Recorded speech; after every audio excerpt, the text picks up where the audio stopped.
어쩜 이렇게 시간이 안 가는지 정말 버스 안에서 고인 이불 속에서 고인은 언제나 너에게 고인. Assalamualaikum warahmatullahi wabarakatuh. Perkenalkan, nama saya Saskia Wida Advila dengan NIM akhir 122. Saya di sini akan menjelaskan materi mengenai siklus penggajian dan personalia. Nah, siklus penggajian dan personalia ini merupakan proses yang penting dalam pengelolaan sumber daya manusia dan pembayaran karyawan di suatu organisasi. Nah, dalam siklus ini terdapat beberapa akun dan transaksi yang perlu diperhatikan. Yang pertama, akun personalia.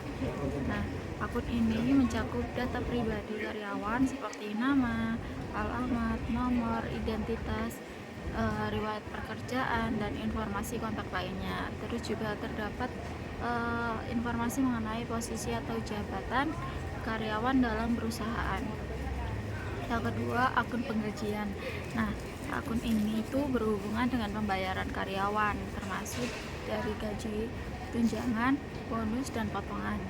Lalu juga pada tingkat lebih rinci, akun penggajian mencakup beberapa informasi mengenai perhitungan gaji bersih setelah potongan pajak dan potongan lainnya.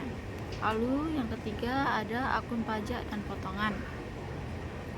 Akun pajak dan potongan ini melibatkan akun-akun yang berkaitan dengan pemotongan pajak dari pajak penghasilan, iuran pensiun, asuransi kesehatan, dan potongan lainnya dari gaji karyawan. Lalu yang keempat ada transaksi personalia. Nah, transaksi ini mencakup perekrutan, pelatihan, promosi, pemutusan hubungan kerja, dan perubahan status karyawan.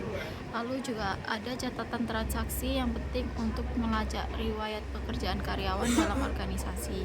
Lalu yang kelima ada transaksi penggajian.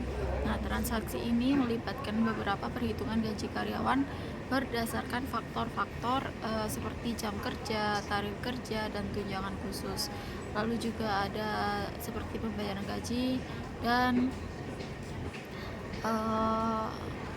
pemotongan pajak juga itu merupakan bagian dari transaksi ini. Nah, dalam siklus ini dokumentasi yang teliti dan perhitungan yang akurat sangat penting untuk memastikan bahwa karyawan dibayar sesuai dengan kontrak mereka dan aturan perpajakan yang berlaku. Selain itu, kepatuhan terhadap peraturan dan hukum ketenaga kerjaan juga harus diperhatikan. Baiklah, itu saja dari saya. Terima kasih. Untuk materi selanjutnya akan dijelaskan oleh teman saya. Terima kasih. Baik, untuk materi selanjutnya kita akan membahas mengenai fungsi bisnis dalam siklus penggajian dan personalia serta dokumen catatan. Nah, siklus penggajian dan personalia ini dimulai dengan merekrut karyawan dan diakhiri dengan membayar karyawan sesuai dengan jasa yang mereka laksanakan, serta ada pemotongan pajak oleh pemerintah atau instansi lain dan dari pajak gaji dan serta manfaat aktual. Jadi siklus ini melibatkan perolehan jasa dari karyawan yang konsisten dengan tujuan perusahaan. Nah, berikut adalah gambar dari kelompok transaksi, akun, fungsi bisnis, serta dokumen catatan terkait untuk siklus penggajian. Jika kita lihat tabel di samping, ini ada kolom ketiga itu mengidentifikasikan 4 fungsi bisnis dalam siklus penggajian dan barang milik pribadi yang umum, serta mengilustrasikan hubungan antara fungsi bisnis, kelas transaksi, akun-akun, dan dokumen serta catatan. Auditor harus memahami fungsi, bisnis, dan dokumen, serta catatan tersebut sebelum dapat menilai risiko pengendalian dan merancang pengujian pengendalian serta pengujian substantif atas transaksi. Departemen Sumber Daya Manusia juga menyediakan sumber yang mandiri untuk mewawancarai dan merekrut pribadi yang sesuai dengan kualifikasi. Departemen tersebut juga merupakan sumber catatan yang mandiri bagi verifikasi intern atas informasi upah, termasuk penambahan dan penghapusan gaji serta perubahan upah dan pengurangan. Mungkin cukup sekian materi tentang fungsi bisnis dalam penggajian dan personalia serta dokumen catatan. Untuk materi selanjutnya akan dijelaskan oleh teman saya. Terima kasih. Baik, untuk materi yang selanjutnya yakni metodologi untuk merancang pengujian pengendalian dan juga pengujian substantif atas transaksi. Untuk metodologi yang pertama yakni ada Identifikasi resiko dan tujuan pengujian. Pertama, identifikasi resiko dan tujuan pengujian dilakukan untuk memastikan bahwasanya pengujian pengendalian dan juga pengujian substantif yang dirancang akan mencakup semua area yang relevan dan akan menghasilkan informasi yang berguna. Lalu untuk metodologi yang kedua yakni ada pemilihan sampel. Pemilihan sampel ini dilakukan dengan memilih sampel transaksi yang akan diuji. Sampel harus representatif dan mencakup semua jenis transaksi yang relevan. Lalu untuk metodologi yang ketiga yakni desain pengujian pengendalian. Desain pengujian pengendalian dilakukan untuk memastikan bahwasanya kontrol internal yang ada berfungsi dengan baik dan sesuai dengan tujuan perusahaan. Pengujian dapat dilakukan dengan menggunakan teknik pengamatan, lalu ada teknik wawancara, dan juga teknik dokumentasi. Untuk metodologi yang keempat, yakni pelaksanaan pengujian pengendalian. Lakukan pengujian pengendalian untuk menguji efektivitas kontrol internal yang ada. Hasil pengujian harus dicatat dan dianalisis untuk menentukan apakah kontrol internal berfungsi dengan baik atau tidak. Lalu untuk metodologi yang kelima, yakni ada desain pengujian substantif. Desain pengujian substantif dilakukan untuk memastikan bahwa transaksi yang dilakukan oleh perusahaan telah dicatat dengan benar dan sesuai dengan prinsip akuntansi yang berlaku. Pengujian ini dapat dilakukan dengan menggunakan beberapa teknik seperti pengamatan, teknik wawancara, dan juga teknik dokumentasi. Lalu metodologi yang keenam, yakni pelaksanaan pengujian substantif.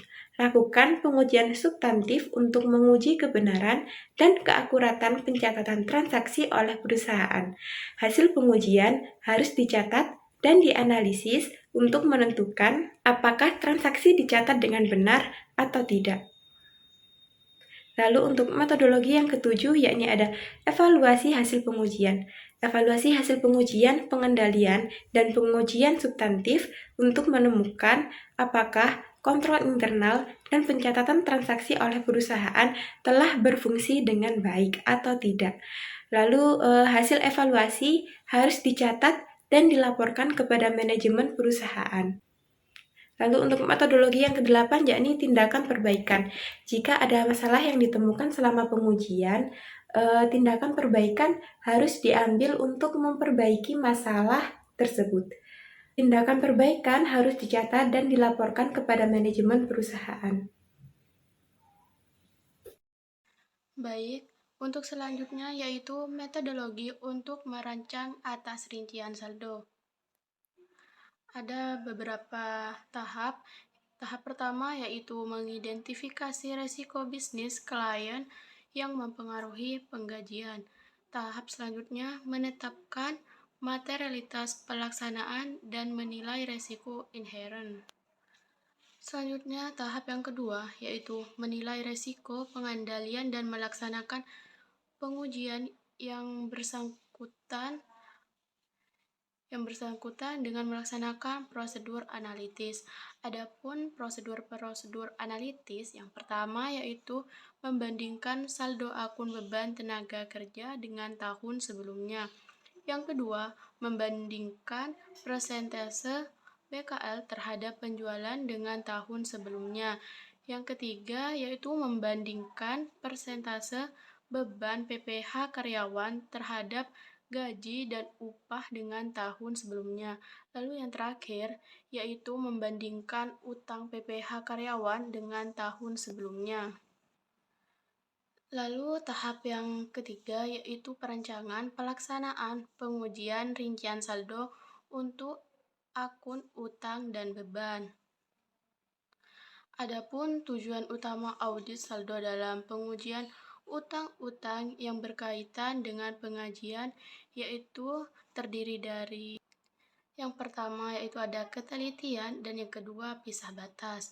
Selanjutnya yaitu perancangan dan pelaksanaan pengujian rincian saldo untuk akun utang dan beban, yaitu seperti jumlah-jumlah yang dipotongkan dari penghasilan karyawan, utang beban gaji dan upah, ada utang beban komisi, ada utang bonus, pengujian rinci saldo untuk akun-akun beban. Selanjutnya ada beban PPh karyawan, dan yang terakhir yaitu tujuan, penyajian, dan pengungkapan.